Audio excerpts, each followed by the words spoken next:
How to install nearby share in Windows 11। अगर आप अपने पीसी या लैपटॉप जिसमें विंडोज़ 10 या विंडोज़ 11 जो भी यूज़ करते हैं वहाँ पर नियर बाई शेयर को इंस्टॉल करना चाहते हैं, तो चलें देखते हैं कि हम किस तरह से अपने कंप्यूटर में नियर बाई शेयर को इंस्टॉल कर सकते हैं। तो चलें वीडियो स्टार्ट करते हैं।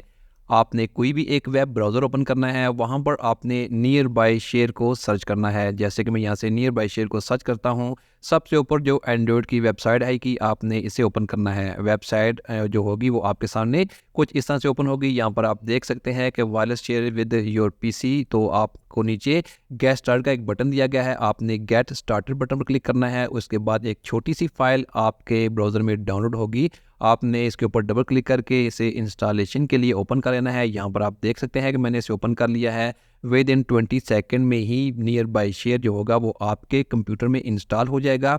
यहाँ पर आप देख सकते हैं कि नियर बाई शेयर मेरे कंप्यूटर में इंस्टॉल हो चुका है। मैं स्टार्ट बटन पर जाकर भी आपको चेक करवाता हूँ। यहाँ पर आपने नियर बाई शेयर को इस तरह से ओपन करना है। तो जहाँ पर आप देख सकते हैं नियर बाई शेयर मुकम्मल तौर पर ओपन हो चुका है। आपने अब जो भी फाइल अपने एंड्रॉयड मोबाइल से पीसी में शेयर करनी है तो इसका यूज़ कर सकते हैं। तो आप इस तरह से बहुत आसान तरीके से नियर बाई शेयर को अपनी विंडोज़ 10 या विंडोज़ 11 में इंस्टॉल कर सकते हैं। Thanks for watching this video.